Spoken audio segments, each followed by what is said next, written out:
All right, let's go over the game from Sunday. First, Florida State. You know, we had a lot of young players involved, and this is not to set up the mea culpa. That was a disappointing performance. Nobody's happy with it. Nobody from LSU fan base should be happy with that performance. I'm certainly not. We're disappointed. But we had 11 true freshmen on that trip, 5 first-time starters, 4 on defense, and we had 14 transfers. So 50% of that roster was going through it for the first time. And I think my comments, I want to kind of elaborate. I said, this is not the team I thought it was. It has nothing to do with their physical ability. I knew who they were physically. But, you know, when you're playing and competing at the highest level, this is about a connection between the mental and the mental preparation, the mind and the body. And there was a disconnect there. The disconnect was, it's a hard game. The game of football requires a competitive edge that we lacked, in particular the second half. As you know, we got outscored 31-7.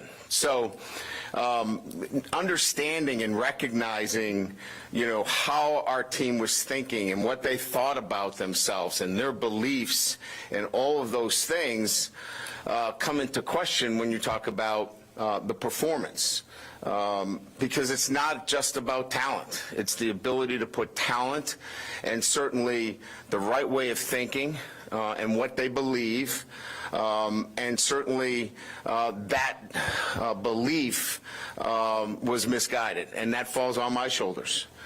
In terms of messaging, in terms of how we get our players to understand that this game of football is very difficult. It's hard to win, especially when you're playing a top 10 opponent.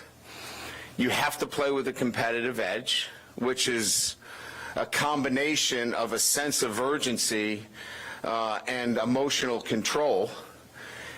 Those two coming together. Then finally, you know, you've got to play with an attention to detail and focus. And all of those things, you can pick out situations throughout the game where those didn't come together. So it's my job to make sure that that occurs and that we get that taken care of so we can put the right LSU football team on the field. And that didn't happen. That falls on my shoulders. It's my job to get that corrected, and we will moving forward. So that's a little bit about the comments I made after. Look, there were some individuals that did some really good things, but it's pale in comparison to, at the end of the day, you're looking for wins. So stand up here and talk about different players and what they did do. This is about a full team coming together and delivering their best when their best is needed. And I did not have them delivering their best when their best was needed. So that's where we're at. That's where we need to get to.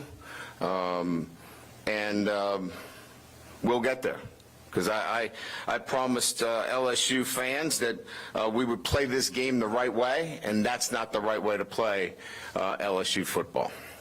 So we move to Grambling. Excited about a home game, obviously, and playing in front of our home fans. You know, clearly an HBCU school like Grambling, one of the historic programs in college football.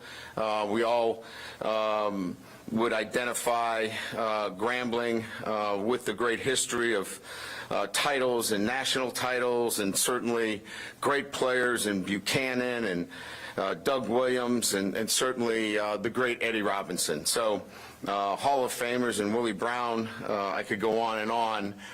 This is exciting. I know for anybody that follows college football, you know, to top it off, it's a school in state as well. So I know our team is excited about getting back out there and playing the game the way it's intended to be played for 4 quarters, not for 2 quarters. Hugh Jackson, I think, is an NFL head coach that has had great experience now coming into the college ranks, well respected. I respect what he's been able to do. This is a reworking of his roster in 1 year. This is a totally different looking football team. They lost to Hampton in a really good match, and Hampton's a good football team. So he's got a club that's going to be much improved over last year, and they do some really good things. Some nice players. The Crawley kid's a transfer from Alabama State. You know, he had over 300 yards. They got some guys on their roster from Baton Rouge in their 2 deep, some guys from Louisiana that will be undoubtedly anxious to get into Tiger Stadium and play. Matthews on defense. They've got some nice defensive linemen that can rush the quarterback. So it'll be an exciting opportunity for us to take care of what we need to take care of, and that's play this game the right way. As I said, winning's hard. And you've got to do all the things necessary to make sure that you represent the LSU brand and the history of this program the right way, and we'll get that going this week. So with that, we'll open up to questions. Brian Wilson from the Advocate. You talk about competitive edge. So then what's the plan, I guess, for, or how do you go about restoring that now in the middle of a season when it wasn't evident to you in week 1? Well, first of all, we're not in the middle of the season. It's game 1, right? And 2, it's a recognition of what a competitive edge is. And so some guys played with it and others didn't, but it's not good enough if we don't all have that same competitive edge. And as I mentioned, it's playing with a sense of urgency. It's when your offense comes out from the sideline and jogs out, to start the next possession, and the clock's running down and there's 6-7 seconds. That's not a sense of urgency. It's on defense when the backside corner is jogging across the field and run support instead of sprinting across the field like his life depended upon it. So it's coaching that. It's showing that on film. It's doubling down on the importance of playing with a sense of urgency and having the emotional control so it doesn't spill out into 10 penalties like Florida State had. We had 2 penalties in the game, so we probably had too much emotional control. So it's the balancing act of those 2 things, and knowing that we're early in the season and just have to make sure that we're accentuation on the most important facts, and that is one of the important facts. Just curious what you saw in the film as far as Harold Perkins' performance. Can this team afford to not have him see ball, get ball? Well, certainly a question that we have talked about.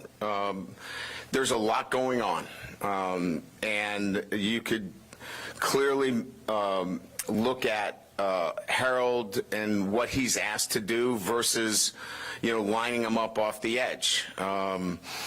Player development has to be thought about. Where he goes at the next level has to be thought about, and then impacting our team. So I think that there's a happy medium there that we could probably strike, and we've already begun to look at how we can be most effective for Harold and for LSU. Hey, Coach, over here. Matthew Brunick on 3. Just how did you evaluate the offensive line performance, especially in the run game against Florida State? Yeah, I mean, we weren't, obviously feeling as though we controlled the line of scrimmage by evidence of our inability to be effective. But we got to run the football too. We didn't establish the run the way we need to, and I mean by striking on a much broader front. We've got to run it inside, we've got to run it outside, we've got to be much more balanced in terms of a running attack. Jaden Daniels can't be our leading rusher week in and week out, so our backs have got to touch the ball. So there's got to be more balance there to get a true evaluation of the offensive line.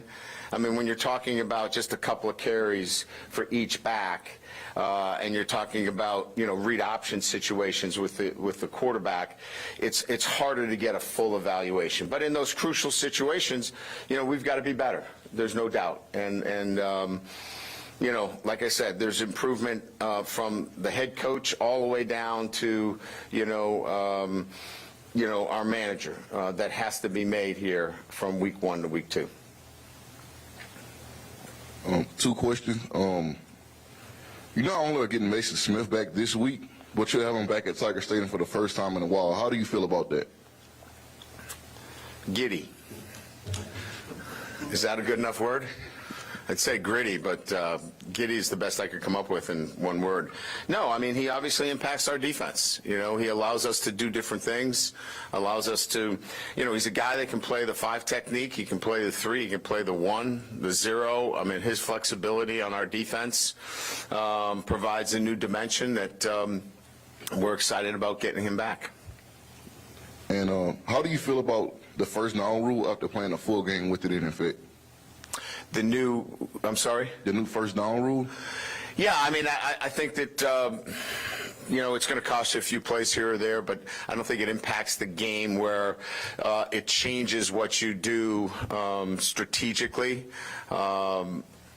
we were able to mount a drive and late in the game, and that's what you're looking for. It was late in the first half. I think we had about 57 seconds we were able to manage because the clock stops there. So I think in the crucial situations, it's the same thing. It gives you a fair advantage. It doesn't take anything away in the crucial situations, and I think it keeps the game moving. Brian, after watching the film, in particular the secondary, I'm curious, how much of the issues were scheme, communication? How much was their guys were just better? Well, I think there's some technical things that we have to be better at, technique-wise. We're an inside leverage and supposed to be denying the slant, and we're letting a receiver inside us. We're supposed to be denying the post, and we're getting run by. Is that physical ability? Is that lack of technique? Maybe it's both. Look, we knew that there were going to be some matchup issues.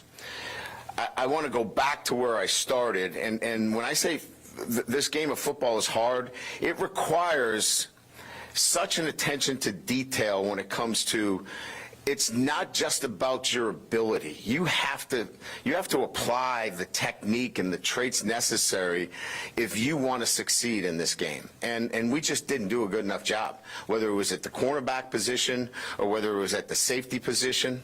If you're supposed to be in a particular position, you need to be there. And that's where a number of things broke down for us, and in particular at corner.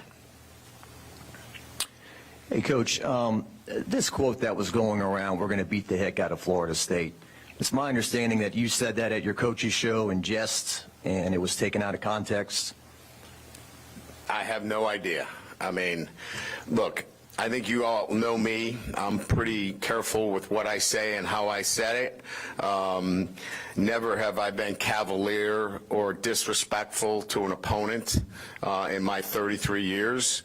So if somebody wants to prop up a comment like that and inflate it into something that it is not, that's what social media is about today. But I have nothing but the utmost respect for Coach Norvell. I know who the opponent was. It's just not in my background or nature to make those kinds of comments. I just wanted you to clarify, because I saw it and I never heard you say it, and it didn't sound like something you would say. Yeah, it's just, like I said, the position of head coach or any leadership position, you're going to get things thrown out there that are absolutely untrue, and you have no way to combat them, because you can just sometimes just throw stuff out there and hope it sticks. But that's not something that I would ever say.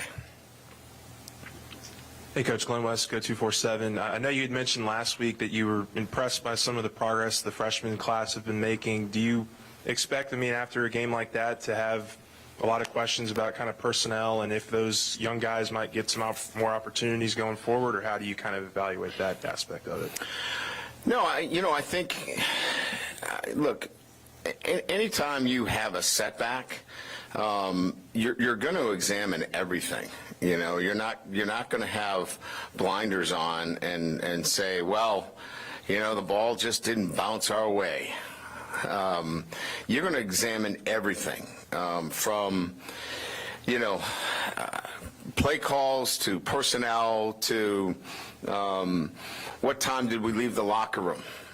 So all of that is under scrutiny. Hey, Brian, Sheldon Mickles of the Advocate. You were really good last year in the red zone, and so the other night, I think twice in the first half, obviously, first two periods, you got no points. What did you detect after watching the film? What were the breakdowns there? I think when we talk about most of the issues that we had on both sides of the ball, it will come back to being 1/11th of the unit, meaning do your job. We had guys that in situational football were trying to do 3 other jobs instead of their own job. And if we were more disciplined and more focused and had the details to their job taken care of, we would find ourselves in a different position. And that's why my comments were on point relative to after the game. We weren't who I thought we would be. I thought we would be much more disciplined. I thought we'd have a better attention to detail when it came to those things, and we did not. And that's on me. And so I have to make those changes. I have to make those corrections, and we have to do a better job there. Yeah. Brian, when it comes to Aaron Anderson, is he going to get a chance to continue to catch punts after having the muffin? Would you like to see him more involved in the offense moving forward? Yes, he's going to stay back there. Look, he's got to catch the football. And with him, it's the fundamentals, right? It's high hands, elbows in, square platform. It's the stuff that we talk about ad nauseum from day one, and he gets away from that a little bit. He goes back to these old beliefs of, I'm better than everybody, and I can just do it, and that just doesn't work, especially when you got cats running down the field, and they're on you before you know it. And then you make a slight move, and you're off-centered a little bit, and the ball can squirt out. So we just got to get him to be more disciplined. Keep working with him. He's a young player. We're not kicking him out of the club. We're going to keep working with him. And then, there's then that natural progression of getting him back involved in more of the offense. Bryce Coon, 24/7 Sports. You talked on Sunday about needing to see choices be made from this roster, from these guys. Is that something that you can see those markers during practice, or is that something that you kind of have to see during the game? I mean, when you go back and look at that, just for going forward for this week, I mean, are you really not going to see anything until they get into that game atmosphere? No, we'll begin to see those things during the week, because we'll enact a different plan in terms of what we're talking about and what we need to see from our players. So it'll be a little bit different. We'll be able to get some instant feedback in how our guys are thinking. We got to get them to think the right way, and it starts with what they believe. And if you believe in the things that we're talking about and you're invested in them, then you're going to think the right way. Yeah, Brian, right here, injury report update and a John Emery update. Injury report would be Amani would still be questionable, and then the only one would be Anderson, which would be probable. And then Emery update, John Emery. yes, so he's not available this weekend. Hey, Coach, just right down here. Do you think there was enough creativity with the play calling offensively from this past week? Yeah, I'm not going to get into creativity on the offensive side of the ball or the defensive side of the ball. Look, our execution wasn't where it needed to be, right? You saw fourth down. I mean, we didn't execute to the level that we needed to execute. And then, we scored 7 points in the second half. We had miscues. We slip and fall and throw a pick. We dropped some balls. It was, look, everybody's accountable. The offensive coordinator, the head coach, the wide receiver, the quarterback. We win and lose together in this. So, whatever narrative that we want to paint in this game, everybody could have been better. Yep. Coach has time for two more. Brian, I'm just curious, how much does last year's past history help in this process moving forward? Obviously different score, but same results, and you guys were able to achieve a lot last year. Just curious, does the schedule also help you build this team as it progresses? The circumstances are a little bit different. This team in itself requires each year's different. This team is a different team than last year's. So, and I had a reasonable expectation that we could be a little bit further along. We have to go back and make sure that we put another coat of paint on this, is what I'm saying. And that's really the most important thing, and then we'll see where it goes from there. The teams last year were able to take hold of, how hard it was to win. They had the taste of finishing last. This group did not. So it's a different team, and this will have different challenges. Hey, Coach, over here. Jace with German Ground Football. I know you talked about the passing game with Jay and Daniels. There were some plays that y'all made, obviously, but the draw passes, the inconsistencies there. So just elaborate on just the passing game, what you thought about that overall throughout the entire game. Yeah, I think I could go through a number of different situations. We don't get to the chains on 3rd and 5. We're short on the chains. What are you thinking in those situations? What's your thought process? We've got a drop here on 3rd and 6. We're trying to turn upfield. Let's secure the catch. We're 4th and 1, and we're trying to make a play instead of reading what the defender is giving you. I could elaborate further on defense. We're spinning down the safety to sit in the curl. He's watching the quarterback. We could have been more creative with play calling. We could have been better defensively and making some less spy calls and bringing more pressure. I could attack the whole thing. The bottom line is I've got to get our football team thinking the right way and play with a competitive edge. And football, this game of football, it is hard to win.